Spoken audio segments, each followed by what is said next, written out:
In today's news, we're talking about a real-world asset which has rug pulled, also going over tariffs, some opportunities on Solana, what's going on at the end of the month, and why I think prices are about to go sky high. Let's dive in. Mantra was a token that has lost an insane amount of value, and this was a token that I don't own, and a lot of people would own it because it was listed on big exchanges like Binance, OKX. I think it was listed on Binance. Maybe it wasn't. Maybe it's been delisted. It's on some big exchanges. That's my basic point there. Now, this token was one of those tokens that just kept on going higher and higher and higher, and it's climbed and climbed and climbed. But when you see a chart like this and everything else in crypto doesn't look like this, then it's essentially market manipulation. You can see this, and I don't want to speculate, but you can see it on other tokens, like Story could be one potentially. And how they do this sort of stuff is they pay market makers to pump up the price, and they give them OTC deals at like 50% premium. And then what happened in this last few days, it dropped essentially 90% of its value because 90% of the tokens are held by the team. So when you've got tokens like that, you don't have this massive distribution, very, very bad tokenomics, terrible tokenomics, actually probably the worst. And then you can have mass liquidations as soon as people start actually selling it. And that's what happened. Now, they've come out with a statement like this, which is so vague. When something like this happens and people have gone and lost millions of dollars, kind of like Bybit, right? With the Bybit hack, you need some sort of proper transparency. And they did not have proper transparency. It's triggered by reckless liquidations, not anything to do with the project. There are titles out there that are getting lots of traction and quite clickbaity in a sense, talking about over 6 billion extracted on the level of Luna and whatnot. There are many red flags that have been ignored for sure. But basically, it's not like a Luna level thing. It's something I wouldn't go and touch though. Just in general, it's just to keep in mind, you have to be aware of tokenomics in the future. Essentially, they did an airdrop. They blacklisted over 50%, and they did a whole lot of shady stuff. And what actually caused this crash? Well, Look on Chain says before the crash, at least 17 wallets deposited $227 million worth of tokens into exchanges, 4.5% of the circulating supply. Keep in mind that 90% is held by the team. So this is basically, if the team's not going to sell, then half of all the circulating supply is coming for potential sell pressure. And according to Arkham's tag, 2 of these addresses are linked to Laser Digital, and they're a strategic investor in Mantra. And that's the data that they have. Now, the founder of Mantra, JP Mullen, comes out and says that no one, the team isn't doing anything, the advisors aren't doing anything, Mantra's investors. But I mean, the blockchain doesn't lie. Arkham says it tagged correctly, and that's what I'm kind of thinking is actually the case. So you got to be mindful of these tokens like this when they just keep on going up like this, or if they start to do lots of OTC deal trades. It's very, very competitive out there. BTC is getting the majority of the liquidity, and this is the kind of stuff that can happen. All right, next bit of news, we're going to talk about tariffs.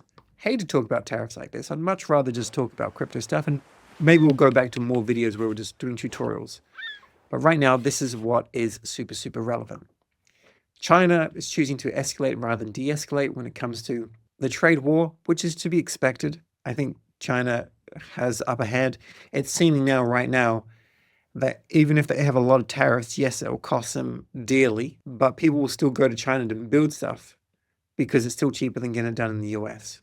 Also, and I've prompted Grok on this because there's so much stuff, there's so much tariff stuff right now that goes back and forth. It's hard to work out what is actually the case. It's like we had a bounce in the markets recently.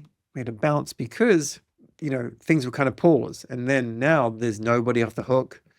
And it's contradicting things like just left, right, and center completely. My understanding is there's still massive tariffs for China, and they currently have existing 20% fentanyl tariffs. This is because there are like precursors to fentanyl, and fentanyl is a drug which seems to be doing a huge amount of damage in the world, and especially in the US. But they're coming from China. That's at least the public relations and public media response. President Trump is exempting smartphones, computers, and chips from new tariffs, which is very, very good because otherwise Apple, the Saga phone, which is not as big as Apple, of course, but a lot of these would be hit massively. And one reason why I think the US is so far advanced is because they do have access to cheap technology. When you look at countries which tax technology so massively, they don't get the same kind of level of computer engineers or graphics artists or just development and coders and engineering, stuff like that. So this is very important that this is actually done like this, but they still get that 20% imposed tax. So we can expect maybe to pay a little bit more for a Saga or iPhone at present. 130 countries now negotiating new trade deals with the US, is what the White House says. And Commerce Secretary Lutnick, and I think he's jumping on podcasts with Tucker Carlson and other people like that, actually starting to use the non-traditional media to get out information, which is quite interesting for this administration. He's completely confident China and Trump will work out a new trade deal.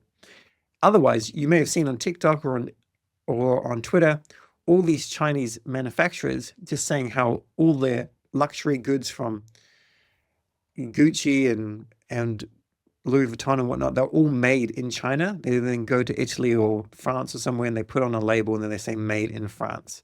So it's kind of exposing this luxury brand stuff in the world. Gold has hit a new all-time high right now, and Goldman Sachs says gold could plausibly trade around 4,500 by the end of 2025, implying another 38% of upside. I don't think this is a good signal. This is not a buy signal for me for Goldman Sachs to say something like this. It highly likely means that they've got massive positions and they're just going to take profits far earlier than that, is what I would kind of expect. So what I'm going to do is I'm not going to put any gold. I'm going to, right now, I'm not financial advice, but what I'm doing is I'm quite confident holding the crypto. I just need to be a little bit more mindful of taking some profits from time to time. What's happening with Bitcoin right now is there is a lower low, and at present, this lower low, it needs to break above this on the daily, close above this on the daily to signal some potential momentum to the upside. Otherwise, if it comes down below, then we could be coming down. So we do need to break above this current trend line, which is kind of looking good for it, to be perfectly honest, but it's still in this uncertain time. But at the end of the video, I'll talk about why I think things are going up towards the end of the month for sure. One very important thing to keep in mind, and this is something that I haven't really covered on my channel, but the US dollar strength, the Dixie, when it breaks down, this is a good thing for people to go to the US on tourism. It's a good thing for people to buy stuff from the US. A weaker dollar is far better for an economy. When the Australian dollar flipped the US dollar many, many years ago, like 10 or more years ago, it was bad for Australia, very, very bad. And then they weakened the dollar. So this is deliberately weakening the dollar. So the next thing we kind of have to see is interest rates dropping, and then there can be quantitative easing. And then there could be maybe a pull of some businesses back to the US. At the same time, like if you're holding US bonds or dollars, then this is not good for you. But you're always going to be manipulated if you're holding a fiat currency, to be perfectly honest. Now, having a look at the USDT dominance, because this is very important. Jason Bazzino talks about it quite often. He thinks if at 6%, it's very, very dangerous. At 6.6%, the cycle is finished. And essentially, this needs to come on down, needs to go down to below 3% for us to start to get that rotation of money into Bitcoin and whatnot. And it's good to see, even though this is only on the 2-hour chart, but it's good to see since Wednesday, we have been falling. And when we start to see this go red, we see other markets go green. That could be a signal for you to put on a long if you're swing trading or something like that. Bitcoin, you can see this has happened as well. It went green on Wednesday as well. And even if you missed this first candle, which is highly likely, you're still slightly in profit holding to now, as long as you weren't using leverage that could have cut you out the next day. Solana has been looking far nicer though. Even if you miss this first pump up here to 120, coming from these levels to 130-ish, it's like a 12% go. So these are the settings that I've talked about many times. I'm not a professional trader, but this is what Katoshi's taught me. I've done multiple videos on it. You can try it out. It's a video worth watching. This seems to be a very good indicator with like a 90% success rate or something like that. It's not really meant for leverage. You can use leverage. It's more for like buy a spot bag, take profits on your spot bag, something along those lines. What I was mentioning before was Jason Bazzino talking about USDT dominance, and he's saying send it to 6.6 and get it over with. So we will watch it, because if it goes higher and higher and higher and higher, then it could be starting to be a time when we want to short the markets potentially. Because if that starts to creep up higher, a hedge could be worthwhile. but I'm pretty confident we've got plenty of time. I don't think anything's going to go bad that fast. Now, Blunts, who I cover sometimes, and he calls the top on Sol many times. He calls the top for the entire cycle, like it's all over Red Rover, it's gone. I don't know why he does this, because he's called the top on Sol like 5 or more times, and then we kind of start to make an all-time high. However, he does tend to be right on the short term. Like if you take away the stuff where he's talking about, okay, Solana is done, it's the cycle, that's it, it's all over Red Rover. If you take away that kind of stuff and just focus on the fact that like maybe the RSI is a little bit high, it is a little bit over bought, it could be a good time to take profits, that is probably a smarter move potentially. So you can follow some of his stuff. You can do whatever you like, of course, but in general, he can be right with the local tops. He just calls it all over Red Rover. So he's saying Sol looking very nice for upside, in my opinion, right now. And this was earlier this morning, and this is just compared to Bitcoin. So that's something to keep in mind. He did actually say Sol losing 220 is really bad, in my opinion. And by doing so, it's over. And we did come down very, very hard. So he got this right as well. So I'm hoping it's bullish that we are actually starting to come up closer to 200 again. Sol and ETH weekly close, the highest in history. Obviously, it went very, very dark, very, very down. And now we've got a little bit of a pump up, which is important. And just keeping in mind that like we're here playing on the blockchain ourselves. Of course, some people will just be longing, shorting, and buying and selling. But Solana is still leading significantly. Of course, a lot of those transactions, the majority are validated transactions. But then again, with Tron chain, most of these are just like sending USDT from one address to another between exchanges or something like that. Near is a game. Base would be a whole lot of stuff. And surprising to see Aptos here, to be perfectly honest. Now, this is a very important reminder from Slog, and this is to reclaim a whole lot of Sol. Like, you've only got a couple of days, April 25th, and then they'll be automatically resized, and then all of that Sol will go to Metaplex. There's 55,000 Sol left to claim. This is across all NFTs, and you can just go to the website, and all it's doing is anything that's like one of the new NFT standards. They have extra Solana available for like data, but you don't need that. So now they're closing it, and they're going to take it because they still have permission to touch your NFTs. I think it's a PNFT. So instead, you can just close it. You can reclaim it. So make sure you just go through all your wallets and you just do it. You go and make probably $100 or something like that, just with that one bit of advice. Metaplanet has acquired some more BTC. I'm only going to mention it briefly. Same with Michael Saylor. They're putting this out there. This is what I still think is going to be a big catalyst to try and get more companies to adopt BTC, especially as the US dollar starts to go down in value. And that's what will start to bring more interest into crypto. So I'm pretty confident we're in the right place. In general, we've got a little bit of green. We'll have to see how things open with the traditional markets, but we've got some green, and that looks good. And our fair and greed is still very fearful down at 31. And I'm going to think that we're going to start to move to about here by the end of the month, beginning of next month. And I'll tell you why shortly. Trump meme coin. This was a token that I thought was good for DLMMing, and that was it. And then I got red pilled by some people on the live stream, and I started to accumulate more. This is a terrible token, terrible tokenomics. I have no idea what they're going to do with it.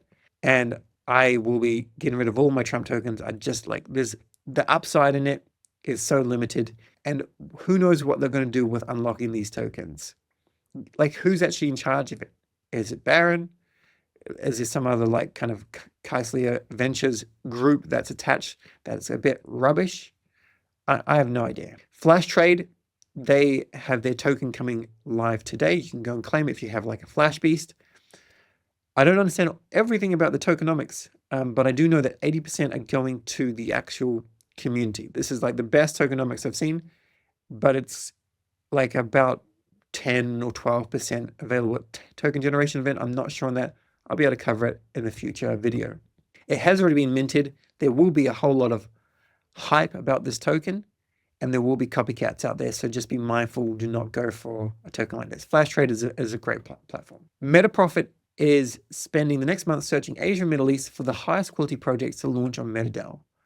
MetaDAO has a launchpad, Mountain launch on it. It's something that's going to take off, and it's going to make a lot more projects a fair launch system. And I think this is what we need. And I think Meta Profit is like one of the best leaders in the space for this kind of stuff. Also, talking about this, the token Dark has been climbing and climbing. It was first mentioned to me like quite low, and it seems that Edgar from Mountain Capital has put a lot of effort into it. And what is being built is like a bit of a game, building dark games. This is called Dark Forest. I think this is based on a game that was around in 2020 to 21, which was using on-chain transactions, something that was very difficult to do on Ethereum or was done on another chain back then, but an EVM. They're building something. So I'm not saying go and buy the token because I don't have any of the token right now. It could be a good thing to DLM, but what I'm saying is I'm going to cover it and just see what's building with the game. There's games happening out there like big tech on Abstract, which are just, Ponzi's, like many things out there. But I think more and more stuff that gets built, this will start to launch a really favorable game in the future. And this guy's just been working hard, like 18 and a half hours just coding, just goes out to eat a meal, is on the laptop coding. So I think people are noticing this. I'm not saying speculate on it. I'm just saying it could be a fun game when it comes out. We should give it a go. People are asking me as well, why is DeFi Dungeons going down? I still like the game. I definitely do. I would say they're not launching enough new features. They're not rolling out fast enough. Keep in mind that a lot of people got this for like $200 pre-sale.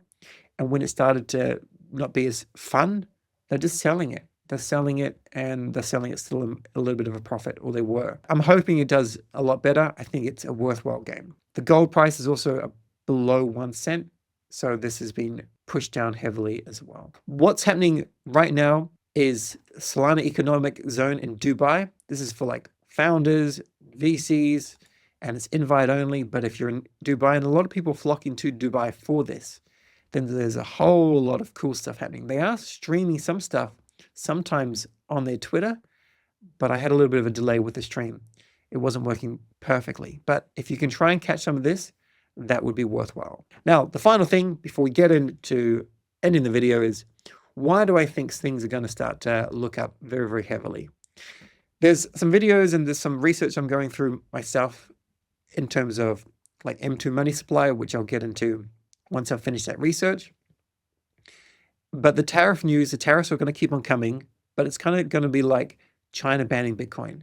The market will start to get desensitized to the news, and they'll still find a way to push up the bags, especially if it's so hard to do stuff in the US or import stuff. Money will probably find a way into something like crypto by following the companies that are buying Bitcoin and stuff like that. That's the overall thesis, but specifically, it relates to the number of events that are happening in Dubai right now. It gives me vibes of what happened in Singapore last year. So we've got this, which I'm unsure how many people are going to be there, couple of hundred, whatever, but there'll be stuff on the timeline.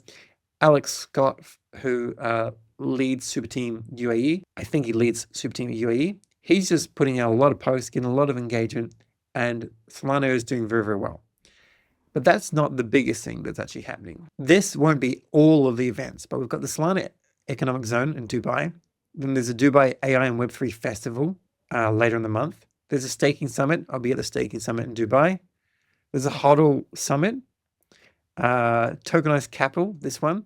But the big one is, and this generally gets like 15,000 attendees. But they're not, the Token 2049, I've only been to one in Singapore. It wasn't amazing, but I think this is what starts to get a lot of attention. They don't live stream anything. They put out the recordings weeks later, unfortunately, so you have to be there, but you can't catch everything. It's a very expensive ticket, but you may want to go. It could be very, very worthwhile. I'll also be going to Sui Basecamp. I think Sui's going to do quite well over the few months, and I'm keen to see what they're doing. And these are just some of them that ChatGPT knows. There'll be more, but in general, Token 2049. Remember, Breakpoint isn't happening until December this year in Abu Dhabi, and I will be there. The reason why I think this could be a good time to maybe get into some spot positions, this is certainly not financial advice. You need to look at other things that are happening in the macro news. You have to look at the RSI, and in general, like for example, Fartcoin RSI is very, very high, which means if I held some, I would take a little bit of profit to buy back a little bit lower, potentially, even though it can go higher. But if we kind of zoom out 1 year, right? Zoom out 1 year all the way back to September. So the beginning of September, like you have to look a couple of weeks before things happen. So Sol's like 125, and then this is when we start to have Breakpoint and Token 2049, and then we end at like 155, and that's just Solana. We can pull up BTC, Sui, near all the bigger tokens. They tended to go very well. Things like Camino, Drift, things that were specifically talked about in Breakpoint, they also did very, very well. But in general, I think Token 2049 is going to show that there's still a lot of stuff because we are a new nascent technology. It's news. There'll be more stuff on the timeline, and I think that will kind of push things up. So I'm not saying you should do anything, but at this time, I'm going to be looking into putting in some low leverage longs with some cross margin, and just see how we go. Put them in, not be too greedy. See if I can fund my Dubai trip, just as a little bit of an idea. So that's my thesis. You don't have to put on a long. You don't have to do anything that you don't want to. I'm just seeing that things are going to lift up. There's going to be positive news. There's going to be unveilings. And although it won't necessarily be Solana related, there will be quite a few things that will lift up other projects in the ecosystem, and Solana and Sui, and anything that you may be interested in could potentially follow. Similar thing happened with Jupiter at Cat Symbol. Now we're talking Token 2049 and other things that start to lift up things. So that's my kind of idea of how things are going to go. You let me know yours. Thanks for watching. If you're watching this on Twitter, make sure you follow me for more videos.